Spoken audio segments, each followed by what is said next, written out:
প্রিয় শিক্ষার্থীবৃন্দরা আসসালামু আলাইকুম। আসসালামু আলাইকুম সবাইকে। আশা করি সবাই ভালো আছো, সুস্থ আছো। আজকে আমরা ইসলামের ইতিহাস প্রথম পত্রের তৃতীয় অধ্যায়টা সম্পর্কে আলোচনা করব, অর্থাৎ যেখানে খুলাফায়ে রাশিদিন সম্পর্কে বলা আছে। তো চলো আমরা শুরু করি।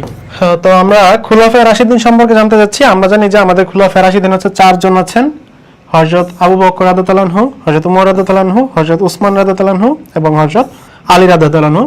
তো ওনাদের নির্বাচন নীতির মূল ভিত্তিটা আসলে কি ছিল? ওনারা যে নির্বাচিত হয়েছে এটার মূল ভিত্তি কিন্তু কোনো তোমার হচ্ছে রাজতান্ত্রিক কোনো ভিত্তি ছিল না, যে একজন রাজা মারা যাওয়ার পরে ওনার ছেলে ক্ষমতায় বসবে, এরকম কোনো কিন্তু ভিত্তি ছিল না। ওনাদের যে নীতি ছিল, নির্বাচন নীতি, সেটা ছিল গণতান্ত্রিক, সকলের মতামতের সিদ্ধান্তের ভিত্তিতেই কিন্তু তারা নির্বাচিত হয়েছিলেন।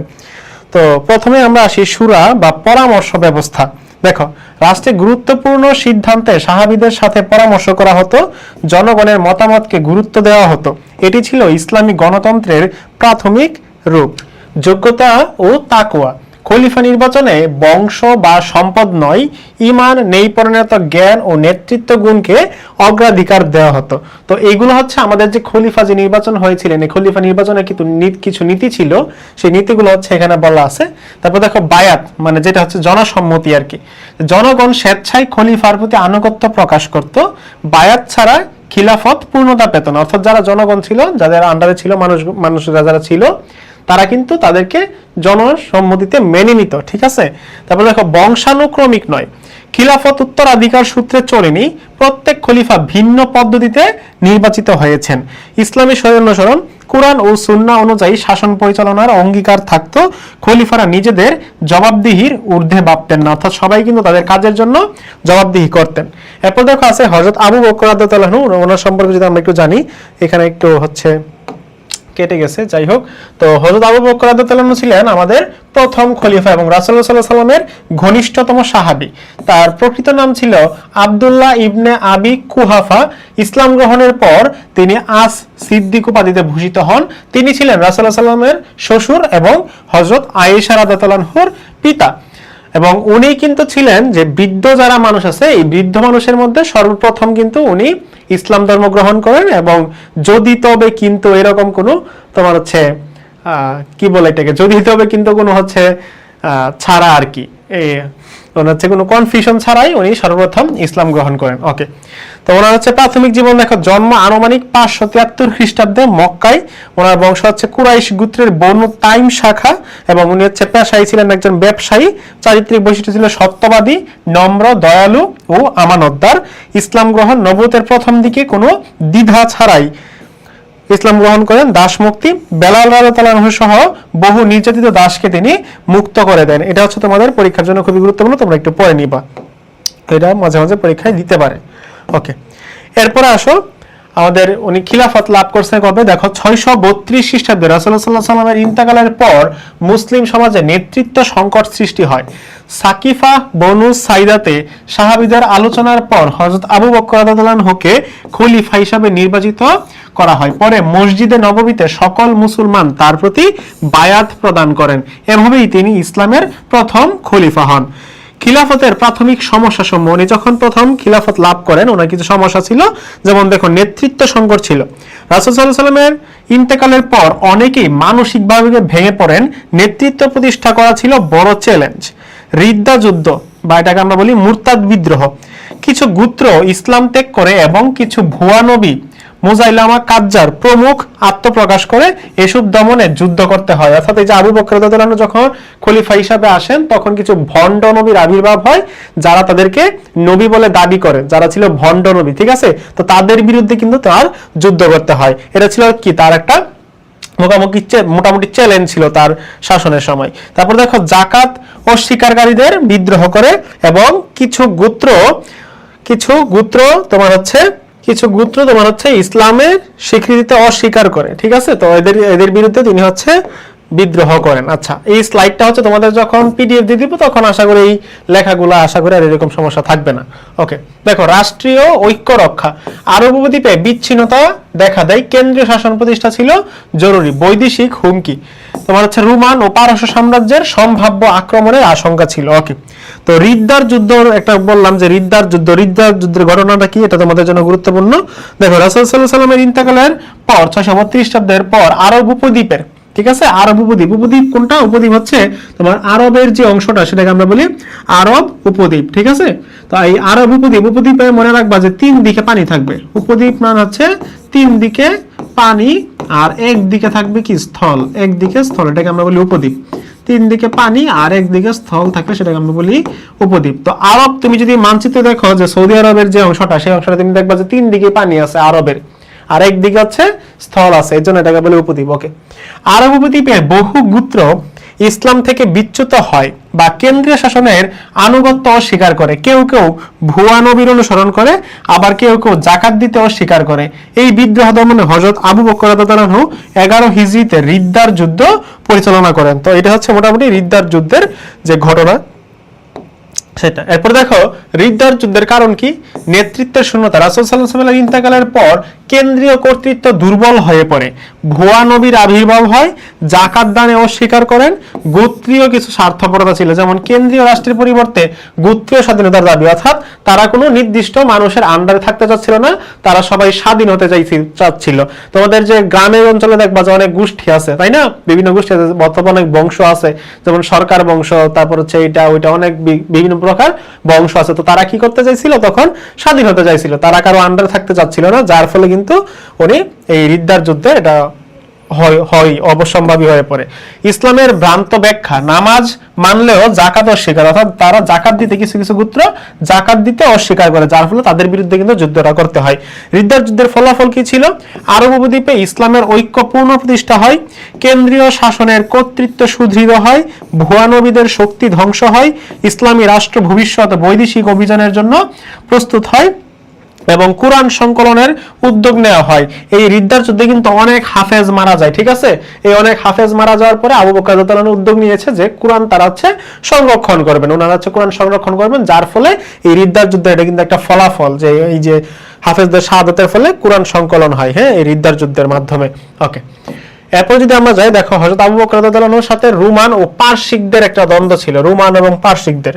রোমানদের সাথে দ্বন্দ্ব হয়। রাসূল সাল্লাল্লাহু আলাইহি ওয়াসাল্লামের জীবদ্দশায় প্রস্তুত করা উসামা ইবনে যায়েদ রাদিয়াল্লাহু আনহুর অভিযান আবু বকর রাদিয়াল্লাহু আনহু স্থগিত না করে রোমান সীমান্তে প্রেরণ করেন। এতে বাইজেন্টাইন মানে রোমান যারা আছে তারা তাদের কি হয়, শক্তিটা দুর্বল হয়ে পড়ে, মুসলমানদেরকে সামরিক মর্যাদা বৃদ্ধি পায়, মুসলমানদের সামরিক মর্যাদা বৃদ্ধি পায়, এবং পারসিকদের সাথে ওনাদের দ্বন্দ্ব হয়। পারসিক মানে হচ্ছে বর্তমানে ইরান, ঠিক আছে, আর রোমান সাম্রাজ্য ছিল ইউরোপ মহাদেশে। দেখো পারস্য বা সাসানীয় সাম্রাজ্য আরব সীমান্তে হস্তক্ষেপ শুরু করে। আবু বকর রাদিয়াল্লাহু আনহু খালিদ ইবনে ওয়ালিদ রাদিয়াল্লাহু আনহু পারস্যের বিরুদ্ধে পাঠান। ইরাক অঞ্চলে একাধিক যুদ্ধে মুসলমানরা বিজয় লাভ করে, পারস্য শক্তির ভীত নড়বড় হয়ে যায়, ঠিক আছে। তো এটা একটু তোমরা একটু দেখে নিবা। তারপর হযরত উমর রাদিয়াল্লাহু আনহুর পরিচয়। হযরত উমর রাদিয়াল্লাহু আনহু ইসলামের দ্বিতীয় খলিফা এবং খুলাফায়ে রাশিদিনের অন্যতম শ্রেষ্ঠ শাসক। তার উপাধি আল ফারুক, কারণ তিনি সত্য ও মিথ্যার মধ্যে স্পষ্ট পার্থক্য করতে পারতেন। তিনি ছিলেন ইসলামের ইতিহাসের এক অসাধারণ ন্যায়পরায়ণ শাসক। প্রকৃত নাম ছিল উমর ইবনে খাত্তাব, বংশ ছিল কুরাইশ গোত্রের বনু আদি শাখা। ওনার প্রাথমিক জীবনটা কেমন ছিল দেখো, আনুমানিক 584 খ্রিস্টাব্দে মক্কায় জন্মগ্রহণ করেন। তার পেশা ছিল ব্যবসা এবং কূটনৈতিক দায়িত্ব। কূটনৈতিক দায়িত্ব মানে হচ্ছে অপর দেশের সাথে তাদের সম্পর্ক কেমন হবে আরবদের, সেটা সম্পর্কে তিনি হচ্ছে কাজ করতেন। ইসলাম গ্রহণ, নবুয়তের 6ষ্ঠ বছরে তিনি ইসলাম গ্রহণ করেন। ইসলাম গ্রহণের পূর্বে ছিলেন ইসলামের কঠোর বিরোধী। ইসলাম গ্রহণের পর সাহসিকতার সঙ্গে প্রকাশ্যে ইসলামের দাওয়াত দেন। চারিত্রিক বৈশিষ্ট্য, দৃঢ়চেতা, ন্যায়পরায়ণ, সাহসী ও দায়িত্বশীল ছিল তার চারিত্রিক বৈশিষ্ট্য। ওকে, এরপর দেখো পারস্যে হযরত উমর রাদিয়াল্লাহু আনহু খিলাফতের সম্প্রসারণ। পারস্য মানে হচ্ছে ইরান। এর পটভূমি কি দেখো, পারস্য সাসানীয় সাম্রাজ্য যেখানে ছিল, যেটাকে আমরা বলি সাসানীয় সাম্রাজ্য, মুসলিম রাষ্ট্রের বিরুদ্ধে সীমান্ত উত্তেজনা সৃষ্টি করেছিল। অর্থাৎ তারা এই মুসলিম রাষ্ট্র এসে, পারসিকরা তাদের মুসলিম রাষ্ট্র এসে কি করতেছিল, বিশৃঙ্খলা করতেছিল সীমান্তের মধ্যে। এখন ভারত যদি বাংলাদেশের সীমান্তে বিশৃঙ্খলা করে, বাংলাদেশ কি বসে থাকবে? বসে থাকবে না। ভারত যদি চায়নার সীমান্তে গিয়ে কিছু করে, চায়না কি বসে থাকবে? থাকবে না। তো তারা কি করতেছিল, এই সাসানীয় বংশ কি করতেছিল, তোমার হচ্ছে এই যে মুসলিমদের সীমানায় এসে কি করতেছিল, বারবার আক্রমণ করতেছিল, যার ফলে উমর রাদিয়াল্লাহু আনহু উমর রাদিয়াল্লাহু আনহু তিনি বাধ্য হন তাদেরকে আক্রমণ করার জন্য। দেখো আবু বকর রাদিয়াল্লাহু আনহুর সময়ে শুরু হওয়া সংঘর্ষ উমর রাদিয়াল্লাহু আনহুর শাসনামলে পূর্ণ মাত্রায় রূপ নেয়, অর্থাৎ তাদের সাথে এই যে সাসানীয়দের সাথে যে সংঘর্ষ এটা কিন্তু আবু বকর রাদিয়াল্লাহু আনহুর সময় থেকে শুরু হয় এবং উমর রাদিয়াল্লাহু আনহুর সময় পর্যন্ত এটা কিন্তু তারা চলতেই থাকে। তখন কিন্তু এটা যে শেষ হয়ে যায় যুদ্ধ এমন কিন্তু না। দেখো এরপরে কাদিসিয়ার যুদ্ধ হয় 636 খ্রিস্টাব্দে, 636 তারিখটা মনে রাখবা। মুসলিম সেনাপতি ছিলেন সাদ ইবনে আবি ওয়াক্কাস রাদিয়াল্লাহু আনহু এবং পারস্য সেনাপতি ছিল রুস্তম। ফলাফল কি হয়? পারস্য বাহিনীর চরম পরাজয় ঘটে। মাদায়েন বা যেটাকে আমরা বলি কতেসিফন বিজয়, পারস্যের রাজধানী মুসলমানদের দখলে আসে, রাজকুজ ও সম্পদ মুসলমানদের হাতে আসে। তার মানে পারস্য কিন্তু আক্রান্ত হয়ে গেছে, ঠিক আছে, আক্রমণ হয়ে গেছে। এরপর দেখো নাহাভান্দার যুদ্ধ, যেটা হচ্ছে 642 খ্রিস্টাব্দ, ফতহুল ফুতু মানে বিজয়ের বিজয় নামে পরিচিত এই যুদ্ধটা ফতহুল ফুতু। পারস্য সাম্রাজ্যের চূড়ান্ত পতন ঘটে এই যুদ্ধের মাধ্যমে, ঠিক আছে। তার পারস্য সাম্রাজ্যের চরম তোমার হচ্ছে চূড়ান্ত পতন ঘটে এই যুদ্ধের মাধ্যমে। সম্প্রসারণের ফলাফল দেখো, পারস্য সাম্রাজ্যের অবসান ঘটে, ইরান অঞ্চলে ইসলামী শাসন প্রতিষ্ঠিত হয়, ইসলামী রাষ্ট্র একটি বিশ্ব শক্তিতে পরিণত হয়, নেই ভিত্তিক প্রশাসনিক ব্যবস্থা চালু হয় এই যুদ্ধের মাধ্যমে, ঠিক আছে। ওকে, তো এরপরে যদি আমরা যাই আমরা পাবো দেখো বাইজেন্টাইন অঞ্চলে হযরত উমর রাদিয়াল্লাহু আনহু খিলাফতের সম্প্রসারণ। বাইজেন্টাইন কোনটা? বাইজেন্টাইন হচ্ছে বর্তমানে আমাদের যে তুরস্ক অঞ্চলটা আছে, এই তুরস্ক অঞ্চলটা হচ্ছে বর্তমানে বাইজেন্টাইন অঞ্চল। তো এই বাইজেন্টাইনের পূর্ব নাম হচ্ছে রোমান সাম্রাজ্য। এটা হচ্ছে সিরিয়া, ফিলিস্তিন এই অঞ্চলে মুসলমানদের অগ্রযাত্রা ঠেকানোর চেষ্টা করে। আবু বকর রাদিয়াল্লাহু আনহুর আমলে সূচনা হলেও হযরত উমর রাদিয়াল্লাহু আনহুর শাসন আমলে এই অঞ্চলের পূর্ণাঙ্গ সম্প্রসারণ ঘটে। গুরুত্বপূর্ণ যুদ্ধ ও বিজয় সমূহ, তা ইয়ারমুকের যুদ্ধ 636 দেখো, মুসলিম সেনাপতি খালিদ বিন ওয়ালিদ ছিল এবং বাইজেন্টাইন সেনাপতি ছিল হেরাক্লিয়াসের সেনাপতি। ফলাফল কি হয়? বাইজেন্টাইন বাহিনীর চূড়ান্ত পরাজয় ঘটে। গুরুত্ব কি? সিরিয়া ও ফিলিস্তিনে মুসলমানদের জন্য উন্মুক্ত হয়, অর্থাৎ সিরিয়া এবং ফিলিস্তিন মুসলমানদের অধীনে চলে আসে। তাহলে এই যে যুদ্ধগুলা, এই যুদ্ধগুলা কিন্তু বেশিরভাগই হচ্ছে আমাদের আবু বকর রাদিয়াল্লাহু আনহুর সময়ে শুরু হয় এবং উমর রাদিয়াল্লাহু আনহুর সময় পর্যন্ত এগুলা চলতে থাকে, ঠিক আছে। এবং উমর রাদিয়াল্লাহু আনহু বেশিরভাগ হচ্ছে আমাদের বিজয় অর্জন করেন। এরপর দেখো দামেস্ক বিজয়।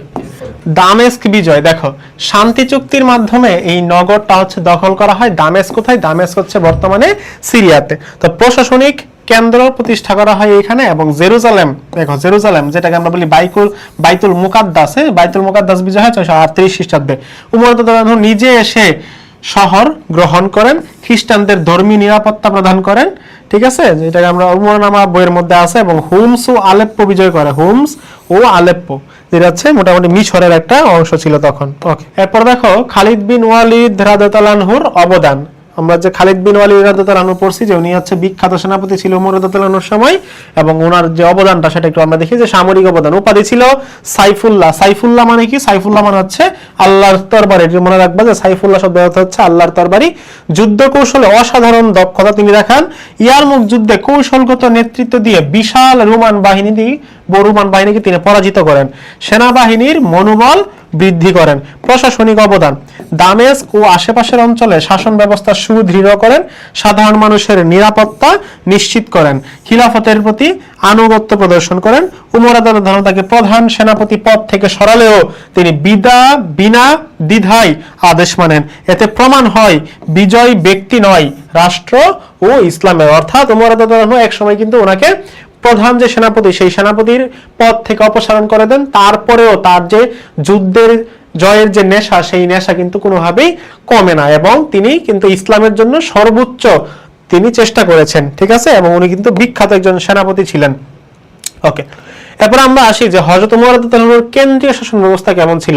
হযরত উমর রাদিয়াল্লাহু আনহু একটি শক্তিশালী, সুশৃঙ্খল ও ন্যায় ভিত্তিক কেন্দ্রীয় প্রশাসন গড়ে তোলেন। খলিফা হিসাবে দেখো তিনি ছিলেন রাষ্ট্রের সর্বোচ্চ নির্বাহী, আইন প্রণেতা ও বিচারক। কুরআন ও সুন্নাহ অনুযায়ী রাষ্ট্র পরিচালনা করতেন, নিজেকে জনগণের সেবক মনে করতেন। মজলিসে শুরা, যা বা আমরা এটাকে বলতেছি পরামর্শ পরিষদ, অভিজ্ঞ সাহাবীদের নিয়ে গঠিত হচ্ছে হয়তো এটা। তারপর দেখো রাষ্ট্রীয় গুরুত্বপূর্ণ সিদ্ধান্ত এখানে আলোচিত হতো। গণতান্ত্রিক শাসনের প্রাথমিক রূপ ছিল এই মজলিসুস শুরা। ওকে, এরপর দেখো বাইতুল মাল। এই বাইতুল মাল হচ্ছে রাষ্ট্রীয় কোষাগার, বাইতুল মাল হচ্ছে কি রাষ্ট্রীয় কোষাগার যেখানে হচ্ছে তোমার অর্থ সম্পদ জমা রাখা হতো। ওকে, তো জাকাত, খারাজ, জিজিয়া, গনিমত। গনিমত কি? গনিমত হচ্ছে মনে করো যদি যুদ্ধে জয়লাভের পরে তোমার হচ্ছে যেই অংশগুলা পরাজিত শক্তির কাছে যে অংশগুলা আমরা নিয়ে আসতাম সেটাকে বলা হচ্ছে গনিমত। অর্থাৎ ধরো এ এবং বি দুইটা পক্ষের যুদ্ধ হইতেছে, হ্যাঁ, এ এবং বি দুইটা পক্ষের যুদ্ধ হইতেছে। এখন কি কইলো, এ দলটা হচ্ছে বি দলকে পরাজিত করে ফেলছে। এখন বি দলের কাছে নিশ্চয়ই তোমার হচ্ছে কিছু না কিছু সম্পদ আছে, যেমন তরবারি, তারপরে ভালো পোশাক থাকতে পারে, উট থাকতে পারে, তারপর হচ্ছে তোমার খাবার দাবার থাকতে পারে, অথবা ধরো স্বর্ণালঙ্কার থাকতে পারে। এই জিনিসগুলা কি করতো তখন, এই যে এ দল তারা কিন্তু নিয়ে আসতো, এটাকে বলা হচ্ছে গনিমত। ঠিক আছে, ওকে। তো এগুলো হচ্ছে ইত্যাদি জমা রাখতো কোথায়? যে বাইতুল মালের মধ্যে। দরিদ্র, ইতিম, বিধবা ও সেনাদের বেতন দেওয়া হতো এই বাইতুল মাল থেকে। আর্থিক স্বচ্ছতা বজায় রাখা হতো। এবং বিচার বিভাগ কেমন ছিল ওমর রাদিয়াল্লাহু আনহুর সময়? দেখো, কাজী, যারা বিচারক ছিল তাদেরকে বলা হতো তখন কাজী। বর্তমানে কাজী কি করে? বর্তমানে কাজী আমরা জানি যে বর্তমানে কাজী বিয়ে পড়ায়, বাট তখনকার দিনে কাজী কারা ছিল? কাজীরা ছিল বিচারক ছিল, তারা বিচার বিভাগের কাজ করত। তারপর দেখো, বিচার বিভাগকে নির্বাহী বিভাগ থেকে পৃথক করেন। আইনের দৃষ্টিতে সবাই সমান, খলিফাও সমান, এটা তিনি হচ্ছে ওমর রাদিয়াল্লাহু আনহু সর্বপ্রথম বলেছেন। এরপর দেখো, সামরিক প্রশাসন কেমন ছিল? উনি স্থায়ী সেনাবাহিনী গঠন করেন, সেনাদের বেতন ও নিবন্ধন যেটা হচ্ছে দিওয়ান ব্যবস্থা চালু করেন, সীমান্ত রক্ষার জন্য সেনা ছাউনি স্থাপন করেন, অর্থাৎ ব্যারাক স্থাপন করেন। প্রত্যেকটা সীমান্তে উনি কি করে? ব্যারাক স্থাপন করে আর্মিদের, যেন অন্য দল এখানে অ্যাটাক করতে না পারে, অন্য গ্রুপ এখানে অ্যাটাক করতে না পারে। দেখো, হযরত ওমর রাদিয়াল্লাহু আনহুর প্রাদেশিক শাসন ব্যবস্থা কেমন ছিল? এতক্ষণ আমরা কিন্তু পড়তেছিলাম কেন্দ্রীয় শাসন ব্যবস্থা, এখন হচ্ছে প্রাদেশিক শাসন ব্যবস্থা। প্রাদেশিক শাসন ব্যবস্থা কি? হযরত ওমর রাদিয়াল্লাহু আনহুর সময়ে ওনার আন্ডারে প্রদেশে যে শাসন ব্যবস্থা ছিল এটাকে আমরা বলি প্রাদেশিক শাসন ব্যবস্থা। তাহলে দেখো, ওনার শাসন ব্যবস্থা কেমন ছিল? প্রদেশ উনি বিভাজন করে দেন, সাম্রাজ্যকে বিভিন্ন প্রদেশে তিনি ভাগ করেন, যেমন সিরিয়া, ইরাক, মিশর, পারস্য, এরকম বিভিন্ন ভাগে ভাগ করে দেন।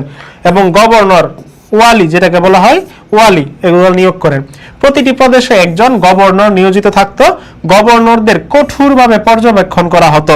সম্পদের হিসাব নেওয়া হতো দায়িত্ব গ্রহণের আগে উপরে। অর্থাৎ তোমাকে যে দায়িত্ব দিলাম গভর্নর হিসেবে, তুমি তোমার দায়িত্ব গ্রহণের আগে তোমার সম্পদ কত ছিল, এবং তুমি যখন দায়িত্ব গ্রহণ থেকে তুমি যখন রিটায়ার হয়ে যাবে তখন তোমার সম্পদ কত ছিল, এটা কিন্তু হিসাব নিকাশ তখন নেওয়া হতো। ওকে, এরপর আমরা দেখি প্রাদেশিক কর্মকর্তারা ছিল কারা? প্রাদেশিক কর্মকর্তা ছিল কাজী, যারা ছিল তারা ছিল প্রাদেশিক কর্মকর্তা, এবং তারা ছিল বিচারক। তারপর ছিল আমিল। আমিল মানে হচ্ছে রাজস্ব আদায়কারী, যারা হচ্ছে মোটামুটি ট্যাক্স আদায় করতো তখন, তাদেরকে বলা হতো কি? আমিল। এরপর দেখো, সেনাপতি। এরা গভর্নরের অধীন হলেও সরাসরি খলিফার কাছে দায়বদ্ধ। অর্থাৎ যারা সেনাপতি থাকতো এরা যদিও বিভিন্ন প্রাদেশিক যারা গভর্নর আছে ওদের অধীনে থাকতো, কিন্তু এরা সরাসরি খলিফার কাছে দায়বদ্ধ ছিল। অর্থাৎ খলিফা যা বলবে তাই তারা শুনবে। বাট ওরা কিন্তু আন্ডারে ছিল কার আন্ডারে? গভর্নরের আন্ডারে। এক একজন গভর্নরের আন্ডারে এক একজন তোমার সেনাপতি ছিল, বাট সেই সেনাপতিরা সবাই কিন্তু এই খলিফার আন্ডারে আবার কাজ করতো। ঠিক আছে, তার মানে খলিফাই হচ্ছে এখানে সর্বে সর্বা। খলিফা সেনাপতিদের যা আদেশ দিত সেনাপতিরা তাই শুনতো। ওকে, এরপর দেখো, স্থানীয় শাসনের ন্যায় বিচার। অমুসলিমদের ধর্মীয় স্বাধীনতা তিনি নিশ্চিত করেন। জিজিয়ার বিনিময়ে নিরাপত্তা প্রদান করেন। জিজিয়া হচ্ছে তারা কারা দেয়? অমুসলিম যারা আছে তারা হচ্ছে কি দেয়? জিজিয়া দেয়। জিজিয়া কি? জিজিয়া হচ্ছে একটা ট্যাক্স। অর্থাৎ যারা অমুসলিম আছে তাদের নিরাপত্তার জন্য একটা ট্যাক্স দিতে হতো, সেটাকে বলতো জিজিয়া কর। এরপর দেখা আছে, অত্যাচারের অভিযোগে গভর্নরকে শাস্তি দেওয়া হতো। অত্যাচারের অভিযোগে বিভিন্ন গভর্নরকে তিনি কিন্তু শাস্তিও প্রদান করেন। এরপর দেখো, কেন্দ্রীয় নিয়ন্ত্রণ। নিয়মিত তদন্তকারী পাঠানো হতো। জনগণের অভিযোগ সরাসরি খলিফা গ্রহণ করতেন। গভর্নরদের ক্ষমতা সীমিত রাখা হয়, অর্থাৎ গভর্নরদের যা যা বলা হয় গভর্নর কিন্তু এইগুলাই করতে পারে, এর বাইরে ওনার নিজের ইচ্ছা মতো কিন্তু কোনো কিছু নিয়ম তিনি বের করতে পারেন না। হযরত ওমর রাদিয়াল্লাহু আনহুর দিওয়ান ব্যবস্থা কেমন ছিল? দিওয়ান কি? এখন তোমার প্রশ্ন আসতে পারে দিওয়ান কি? দেখো, দিওয়ান হলো রাষ্ট্রীয় কর্মচারী, সেনাবাহিনী ও ভাতা বেতন সংক্রান্ত নিবন্ধন ও হিসাব সংরক্ষণের দপ্তর। দিওয়ান ব্যবস্থার প্রবর্তন। হযরত ওমর রাদিয়াল্লাহু আনহু প্রথম দিওয়ান ব্যবস্থা চালু করেন। পারস্য প্রশাসন থেকে অনুপ্রাণিত হয়ে এ ব্যবস্থা গ্রহণ করা হয়। মুসলিম রাষ্ট্রের নিয়মিত বেতন ও ভাতা প্রদানের সূচনা হয়। এরপর দেখা আছে, দিওয়ানের প্রধান বৈশিষ্ট্য কি? নিবন্ধন ব্যবস্থা, সাহাবী সেনা ও সরকারি কর্মচারীদের নাম তালিকাভুক্ত করা হয়, এটাই হচ্ছে নিবন্ধন ব্যবস্থা। ইসলাম গ্রহণের অগ্রাধিকার ও আবেদনের ভিত্তিতে ক্রম নির্ধারণ করা হয়। বেতন ও ভাতা নির্ধারণ, নবী সাল্লাল্লাহু আলাইহি সাল্লামের পরিবার সর্বোচ্চ ভাতা বেতন পেতেন, বদর যুদ্ধে অংশগ্রহণকারীরা বিশেষ ভাতা পেতেন, সাধারণ সেনা ও নাগরিকদের জন্য নির্দিষ্ট ভাতা ছিল।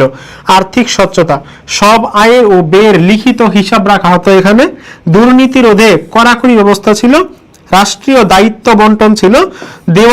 দেওয়ান ছিল কেন্দ্রীয় প্রশাসনের একটি গুরুত্বপূর্ণ বিভাগ।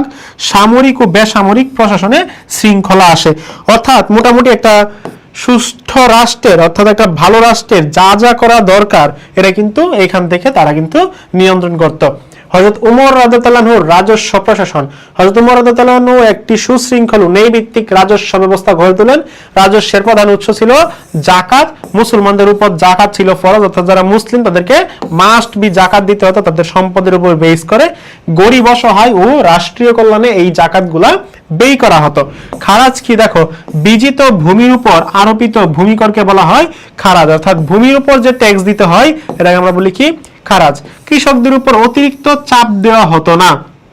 জিজিয়া কি, অমুসলিমদের প্রজাদের উপর নির্ধারিত কর, বিনিময়ে জীবন ও সম্পদের নিরাপত্তা। অর্থাৎ তুমি তো অমুসলিম, একটা মুসলিম রাষ্ট্র যখন অমুসলিমরা থাকবে তখন তাদের নিশ্চয়ই একটা নিরাপত্তা দিতে হবে। তো এই যে নিরাপত্তা দেওয়ার বিনিময়ে এই যে মুসলিমদের তারা কিন্তু জিজিয়া নামক একটা কর দিত বা ট্যাক্স দিত। উসর কি, মুসলমান কৃষকদের উৎপাদনের উপর কর, অর্থাৎ মুসলিম কৃষকরা যা উৎপাদন করবে এর উপর নির্দিষ্ট কিছু পরিমাণ তোমাকে রাষ্ট্রের কোষাগারে দিতে হবে, যেটাকে বলা হচ্ছে উসর।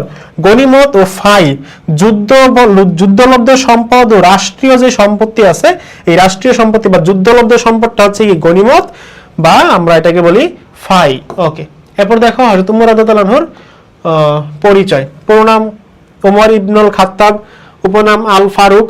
খাত্তাব ইবনে নুফাইল ওনার পিতার নাম। গোত্র কুরাইশ বংশের বনু আদি গোত্র। জন্ম আনুমানিক 583 খ্রিস্টাব্দে। ইসলাম গ্রহণ করেন নবুয়তের 6ষ্ঠ বছরে। ইন্তেকাল 23 হিজরি মদিনাতে। এবং কবর আছে রাসূলুল্লাহ সাল্লাল্লাহু আলাইহি ওয়াসাল্লাম ও আবু বকর রাদিয়াল্লাহু আনহুর পাশে ওনার কবর আছে। ঠিক আছে, ওকে। হযরত উমর রাদিয়াল্লাহু আনহুর খিলাফত লাভ। তো হযরত আবু বকর রাদিয়াল্লাহু আনহু অসুস্থ হলে উম্মার ভবিষ্যৎ নিয়ে চিন্তিত হন। তিনি সাহাবীদের সঙ্গে পরামর্শ করে হযরত উমর রাদিয়াল্লাহু আনহু খলিফা মনোনীত করেন। খিলাফত গ্রহণ 13 হিজরি সালে হযরত উমর রাদিয়াল্লাহু আনহু খলিফা নির্বাচন হন। সাহাবীদের সর্বসম্মত বায়াতের মাধ্যমে খিলাফত প্রতিষ্ঠিত হয়। তিনি বিনয়ের সঙ্গে দায়িত্ব গ্রহণ করেন। ঠিক আছে, এই হযরত উমর রাদিয়াল্লাহু আনহুর বিরুদ্ধে কিছু উত্থাপিত কিছু অভিযোগ ছিল। এই অভিযোগগুলো কি দেখো, ইতিহাসে কিছু অভিযোগ বা সমালোচনা পাওয়া যায়, তবে অধিকাংশই ভিত্তিহীন বা ভুল ব্যাখ্যা। কঠোরতা ও রূঢ়তার অভিযোগ। দেখো অভিযোগ, তিনি অত্যন্ত কঠোর শাসক ছিলেন। বাস্তবতা, ন্যায় প্রতিষ্ঠায় কঠোর। ব্যক্তিগত জীবনে ছিলেন অত্যন্ত দয়ালু, দুর্বল ও সদয়ের প্রতি তিনি ছিলেন সহানুভূতিশীল। অমুসলিমদের প্রতি কঠোর আচরণের অভিযোগ। ঠিক আছে, এই অভিযোগটা ছিল যে অমুসলিমদের উপর তিনি কঠোরতা আরোপ করতেন এবং তাদের নির্যাতন করতেন, যেটা কখনো সত্যি না। বাস্তবতা কি, ধর্মীয় স্বাধীনতা নিশ্চিত করেছিলেন। জিজিয়ার বিনিময়ে নিরাপত্তা অধিকার প্রদান করেন। শিশু, নারী ও বৃদ্ধদের জিজিয়া মওকুফ করে দেন। ভূমি বন্টন না করার অভিযোগ। বিজিত ভূমি সৈন্যদের মধ্যে ভাগ করেননি। বাস্তবতা, রাষ্ট্রীয় কল্যাণ ও ভবিষ্যৎ প্রজন্মের স্বার্থে ভূমি রাষ্ট্রীয় মালিকানায় রাখেন। কুরআন ও সাহাবীদের পরামর্শের ভিত্তিতে সিদ্ধান্ত গ্রহণ করেন। কেন্দ্রীয় শাসনে কঠোর করার অভিযোগ তিনি করেন, অভিযোগ ছিল তার বিরুদ্ধে। গভর্নরদের উপর কঠোর নিয়ন্ত্রণ ছিল। এবং বাস্তবতা কি ছিল, দুর্নীতি ক্ষমতার অপব্যবহার রোধের জন্য জনগণের অধিকার রক্ষায় প্রয়োজনীয় ব্যবস্থা গ্রহণ করেন। অর্থাৎ তারা বলতো, মানে যারা সাধারণ মানুষ ছিল তারা বলতো যে হযরত উমর রাদিয়াল্লাহু আনহু ছিলেন অনেক বেশি কঠোর এবং অনেক অত্যাচারী ছিলেন। এই যে এখানে দেখো বলা হচ্ছে যে কেন্দ্রীয় শাসনে কঠোর করার অভিযোগ ছিলেন। তো কঠোর যদি করে কেন্দ্রীয় শাসন ব্যবস্থা, এটা তো ভালো, এটা তো সবার জন্যই ভালো করছে, তাই না? এখন যারা মনে করো প্রদেশের যারা গভর্নর আছে তারা তো এটা সহ্য করতে পারতেছে না, তখন তারা বিভিন্ন সময় অভিযোগ করতো যে উমর রাদিয়াল্লাহু আনহু কি করছে, আমাদের উপর অন্যায় অত্যাচার করছে। ঠিক আছে, যেগুলা সবসময় সবগুলা কি ছিল, উত্থাপিত যেই কথাগুলো ছিল সেগুলো ছিল সবগুলাই ভুয়া। ওকে, হযরত উসমান রাদিয়াল্লাহু আনহুর হত্যার ঘটনা দেখো। হযরত উসমান রাদিয়াল্লাহু আনহু ছিলেন ইসলামের তৃতীয় খলিফা। তার খিলাফত কাল ছিল 23 থেকে 35 হিজরি। হ্যাঁ, ঠিক আছে। শেষ দিকে বিভিন্ন অঞ্চল থেকে বিদ্রোহী গোষ্ঠী মদিনায় আসে। ওনার হত্যার মূল ঘটনা ছিল বিদ্রোহীরা মদিনায় এসে তার বাড়ি ঘেরাও করে। প্রায় 40 দিন তিনি গৃহবন্দী অবস্থায় ছিলেন। সাহাবীদের প্রতিরোধ করতে তিনি নিষেধ করেন এবং তিনি কুরআন তেলাওয়াতের অবস্থায় সময় তিনি কিন্তু মারা যান। হযরত উসমান রাদিয়াল্লাহু আনহুর হত্যার কারণ কি দেখো।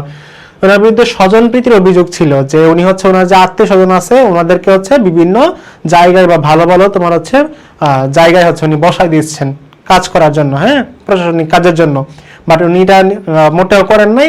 যারা যোগ্য তাদের কিন্তু তিনি হচ্ছে কাজ করার জন্য বলছে বা হচ্ছে ওই জায়গায় তিনি পৌঁছাইছে। প্রশাসনিক দুর্বলতা ছিল। হযরত উসমান রাদিয়াল্লাহু আনহু ছিলেন নরম স্বভাবের, যার ফলে এই যে যারা গভর্নর ছিল, গভর্নররা ইচ্ছা মতো মাঝে মাঝে শাসন করা শুরু করতো, বা তারা মাঝে মাঝে অন্য তোমার দিকে ডাইভার্ট করে ফেলতো জনগণকে। ভ্রান্ত প্রচারণা ষড়যন্ত্র ছিল। আব্দুল্লাহ ইবনে সাবা ও তার অনুসারীদের ভূমিকা ছিল মিথ্যা অভিযোগ ছড়িয়ে বিদ্রোহ উস্কে দেয় তার বিরুদ্ধে। অর্থনৈতিক কি অসন্তোষ ছিল, যেমন রাজস্ব ভূমি ব্যবস্থায় পরিবর্তন আনে কিছু লোক নিজেদের স্বার্থ ক্ষুণ্ণ মনে করে, ঠিক আছে। এবং বিদ্রোহীদের চিঠি কেলেঙ্কারি একটা অভিযোগ ছিল, যে মিশরের বিদ্রোহীদের ফেরার পথে একটি বিতর্কিত চিঠি পাওয়া যায় খলিফার শিলযুক্ত, সেই চিঠি পরিস্থিতি আরো উত্তপ্ত করে খলিফা চিঠির কথা অস্বীকার করেন। এরপর হযরত উসমান রাদিয়াল্লাহু আনহুর হত্যার ফলাফলটা কি ছিল দেখো। প্রথম গৃহযুদ্ধের সূচনা হয়, মুসলিম উম্মতে বিভক্তি দেখা দেয়, ফিতনার যুগের সূচনা হয়, অর্থাৎ মুসলিমরা মারামারি শুরু করে দেয়, গৃহযুদ্ধ সিভিল ওয়ার লেগেছে। হযরত আলী রাদিয়াল্লাহু আনহুর খিলাফত, পরিস্থিতি চাপে হযরত আলী রাদিয়াল্লাহু আনহু খলিফা হন, কিন্তু হত্যাকারীদের বিচার নিয়ে সংকট তৈরি হয়। জামাল ও সিফিনের যুদ্ধ হয়, মুসলমানদের মধ্যে রক্তক্ষয়ী সংঘর্ষ, রাজনৈতিক বিভাজন গভীর হয়।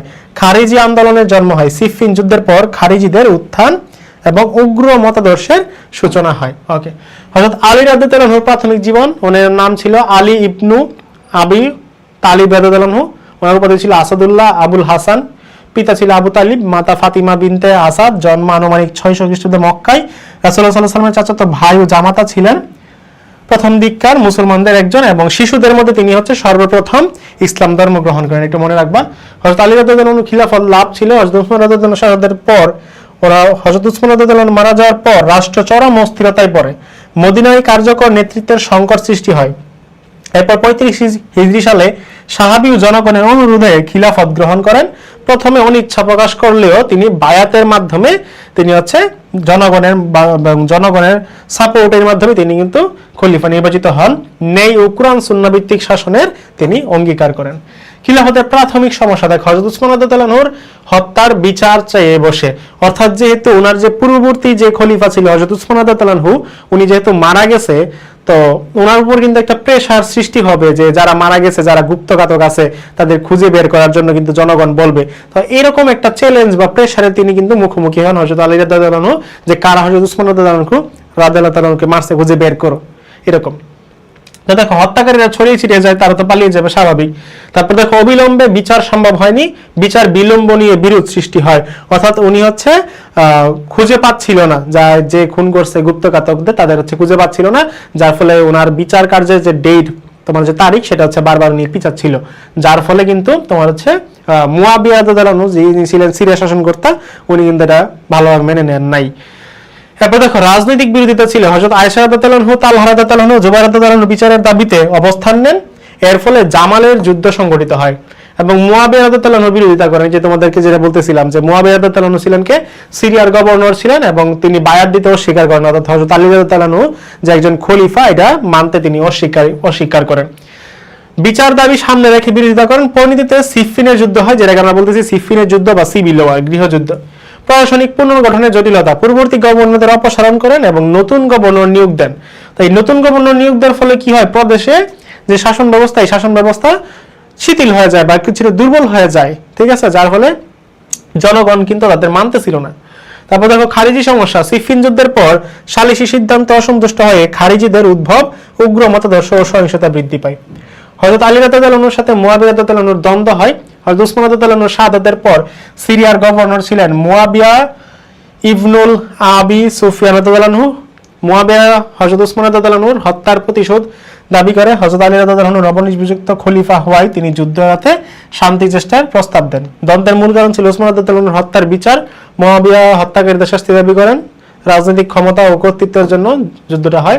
প্রাথমিক পরিস্থিতিতে মুয়াবিয়া বায়াত দিতে অস্বীকার করেন। সিরিয়ার সেনারা মুয়াবিয়ার সঙ্গে একত্রিত হয়ে হযরত আলী রাদিয়াল্লাহু আনহুর বিরুদ্ধে অবস্থান নেন। পরিস্থিতি যুদ্ধ উদ্দীপক হয় ওঠে। এরপর গৃহযুদ্ধ হয়, সিফিনের যুদ্ধ, যেটা আমরা বলতেছি 37, 38 খ্রিস্টাব্দে সিরিয়া এবং ইরাক ও সিরিয়ার মধ্যবর্তী কিছু এলাকা নিয়ে এই যুদ্ধটা সংঘটিত হয়। এই দুই পক্ষের সৈন্য সংখ্যা ছিল প্রায় সমান, যুদ্ধে দীর্ঘস্থায়ী ও রক্তক্ষয়ী হয়, শেষ পর্যায়ে সালিশের প্রস্তাব আসে, উভয় পক্ষ সম্মত হন, কোরআনের শাস্ত্র অনুযায়ী বিচার করার সিদ্ধান্ত আসে। ফলাফল কি ছিল? ইসলামী রাজনীতি বিভাজন হয়ে যায়, অর্থাৎ এই যে আলী রাদিয়াল্লাহু আনহু এক পক্ষে চলে যায়, কিছু দল আলী রাদিয়াল্লাহু আনহুর পক্ষে চলে যায় এবং কিছু দল কিন্তু মুয়াবিয়ার পক্ষে চলে যায়। এবং এই মুয়াবিয়া কিন্তু পরবর্তীতে তোমরা জানো যে উমাইয়া খিলাফতের প্রতিষ্ঠা করেন, তাই না? ওকে, তো এই যে খারিজি আন্দোলনের উত্থান হয় এবং হযরত আলী রাদিয়াল্লাহু আনহুর খিলাফতের দুর্বলতা এখানে দেখা দেয়, যেহেতু হযরত আলী রাদিয়াল্লাহু আনহু খুব বেশি একটা তোমার মুয়াবিয়াকে দমিয়ে রাখতে পারে নাই। মুয়াবিয়া রাদিয়াল্লাহু আনহুর রাজনৈতিক উত্থান ঘটে ভবিষ্যতে তিনি উমাইয়া খিলাফতের ভিত্তি স্থাপন করেন। তো খুলাফায়ে শাসনের শাসন নীতি কি ছিল? খুলাফায়ে রাশিদিনের শাসন নীতি ছিল তোমার ন্যায় বিচার ও আইনে শাসন ছিল। খলিফারা কুরআন ও সুন্নাহ অনুযায়ী শাসন করেছেন, সবাইকে আইন সমানভাবে প্রযোজ্য ছিল এবং খলিফা এর বাইরে নয়। দুর্নীতি ও বিচারের বিরুদ্ধে কঠোর ব্যবস্থা গ্রহণ করেন এবং কেন্দ্রীয় শাসনের মধ্যে কারাগারা ছিল, খলিফা ছিল, মজলিসে শুরা ছিল, যারা হচ্ছে বিভিন্ন পরামর্শ দিত তাদেরকে বলা হতো মজলিসে শুরা। বাইতুল মাল ছিল, যেখানে হচ্ছে ট্যাক্স রাখা হতো, টাকা জমায় রাখা হতো। তারপর কাজী ছিল, দেওয়ান ছিল এবং প্রাদেশিক শাসনের মধ্যে ছিল প্রদেশের গভর্নর বা ওয়ালি ছিল, গভর্নর আর নাম হচ্ছে ওয়ালি। কাজী ছিল, রাজস্ব কর্মকর্তা ছিল, সেনাপতি ছিল। নিয়মিত পর্যবেক্ষণ ও গণপরামর্শের মাধ্যমে প্রশাসন পরিচালনা হতো। দিয়ান ও রাজস্ব প্রশাসন, দিয়ন ব্যবস্থার মাধ্যমে সেনা ও সরকারি কর্মচারীর বেতন তালিকা সংরক্ষণ, রাজস্ব সংগ্রহের মূল উৎস, জাকাত, খারাজ, জিজিয়া, ওসর এগুলা করের ক্ষেত্রে ন্যায় ও মানবিকতা বজায় রাখা, দরিদ্রদের কর মুক্ত রাখা। অর্থাৎ খুলাফায়ে রাশিদিনের তাদের আমলে যেই যে ভালো কাজগুলা বা যে যে কাজগুলা করছে সেইগুলো হচ্ছে এখানে তোমরা একটু লিখে দিবা। তারপর সামরিক ও নিরাপত্তা নীতি দেওয়া হয়, স্থায়ী সেনা গঠন করা হয়, সীমান্ত রক্ষা করা হয়, যুদ্ধ প্রস্তুতি নেওয়া হয়, বিজিত অঞ্চলগুলো নিরাপত্তা নিশ্চিত করা হয়। ইসলামী কল্যাণ নীতি, দরিদ্র, বিধবা, এতিম ও অসহায়দের আর্থিক ও সামাজিক সহায়তা দান করা হয়, বাইতুল মাল থেকে নিয়মিত অনুদান দেওয়া হয়। খুলাফায়ে রাশিদিনের আর্থসামাজিক অবস্থা কেমন ছিল? রাষ্ট্রীয় অর্থনীতি ছিল সংগঠিত ও স্বচ্ছ, জাকাত, খারাজ ও জিজিয়া দ্বারা অর্থনৈতিক স্থিতিশীলতা দেয় এবং দিওয়ান ও সরকারি হিসাবের মাধ্যমে স্বচ্ছতা নিশ্চিত করা হয়। সামাজিক অবস্থা ছিল সমাজে ন্যায় ও সমতার সংস্কৃতি ছিল, গরিব, অসহায়, বিধবা, এতিমদের অধিকার সুরক্ষিত, নারী ও মুসলিমদের ধর্মীয় স্বাধীনতা স্বীকৃত ছিল। অর্থনৈতিক নীতি ছিল কৃষি ও উৎপাদন উৎসকে রক্ষা করা, রাজস্ব সংগ্রহে অতিরিক্ত চাপ না দিয়ে কৃষকদের সহায়তা করা হয়। এবং এই অধ্যায় থেকে আমাদের যে গুরুত্বপূর্ণ কিছু এমসিকিউ যদি আমরা বলি, যে বয়স্কদের মধ্যে কে সর্বপ্রথম ইসলাম ধর্ম গ্রহণ করেন? হযরত আবু বকর রাদিয়াল্লাহু আনহু। ইয়ামামার যুদ্ধে কোন ভণ্ডামি নিহত হন? মুসাইলামা। ইয়ামামার যুদ্ধের সেনাপতি কে ছিলেন? খালিদ বিন ওয়ালিদ। অমুসলমানদের ভূমিকা কোনটি? জিজিয়া। খারিজি কারা? খারিজি হচ্ছে একটি গুপ্ত ঘাতক সম্প্রদায়। অমুসলিমদের নিকট হতে প্রাপ্ত নিরাপত্তা করের নাম হচ্ছে জিজিয়া কর। খুলাফায়ে রাশিদিনের নির্বাচনের পদ্ধতি ছিল কোনটি? অবশ্যই গণতান্ত্রিক। আবু বকর আতিক উপাধি পান কিসের জন্য? দানশীলতার জন্য। তিনি প্রচুর পরিমাণে দান করতেন। খুলাফায়ে রাশিদিন কতজন? 4 জন। হযরত উমর রাতের আধারে ঘুরে বেড়াতেন কেন? ঘুরে বেড়াতেন কেন? প্রজাদের অবস্থা সচক্ষে দেখার জন্য। ওকে, তো এখানে আমাদের একটা তোমার হচ্ছে সৃজনশীল দেওয়া আছে যে হযরত উমর রাদিয়াল্লাহু আনহু কত খ্রিস্টাব্দে খিলাফত অধিষ্ঠিত হন? খালিদ বিন ওয়ালিদ ইতিহাসে বিখ্যাত কেন? ব্যাখ্যা করো। এটা এই স্লাইডে আছে সবগুলো অ্যানসার। সিদ্ধান্ত গ্রহণে নতুন অধ্যক্ষের গৃহীত ব্যবস্থার সাথে হযরত উমর রাদিয়াল্লাহু আনহুর কোন প্রশাসনিক ব্যবস্থার সামঞ্জস্য দেখা যায়? অর্থাৎ ওনার যে প্রশাসনিক ব্যবস্থা ছিল হযরত উমর রাদিয়াল্লাহু আনহুর, একটা ছিল কেন্দ্রীয় শাসন ব্যবস্থা আর একটা ছিল প্রাদেশিক শাসন ব্যবস্থা। তো তোমরা এই উদ্দীপকটা দেখে তোমরা এখানে ডিসাইড করবে যে এটা কেন্দ্রীয় শাসন ব্যবস্থার সাথে মিল হয় নাকি প্রাদেশিক শাসন ব্যবস্থার সাথে মিলে। তারপর উদ্দীপকের উদ্ধৃত অর্থ কি বিষয়ে অধ্যক্ষের পদক্ষেপ সমূহ হযরত উমর রাদিয়াল্লাহু আনহুর কোন নীতির সাথে প্রতিফলন লক্ষণীয় উক্তিটি বিশ্লেষণ করো। হযরত উমর রাদিয়াল্লাহু আনহুর যে নীতিগুলো ছিল শাসন কার্য পরিচালনার জন্য এবং এই সৃজনশীলে বা এই তোমার হচ্ছে উদ্দীপকে অনুচ্ছেদে কোন নীতি দেওয়া সেটা সম্পর্কে তোমরা একটু বিস্তারিত আলোচনা করবা। তো এই হচ্ছে মোটামুটি আমাদের একটা সিকিউ তোমাদের দিয়ে দিলাম, তোমরা একটু অবশ্যই এটা বাসায় প্র্যাকটিস করে নিবা, ঠিক আছে? তো আমাদের আজকের ক্লাসটা এখান পর্যন্তই। তোমাদের সাথে ইনশাআল্লাহ দেখা হবে পরবর্তী ক্লাসে। সেই পর্যন্ত সবাই ভালো থাকো, সুস্থ থাকো। আসসালামু আলাইকুম।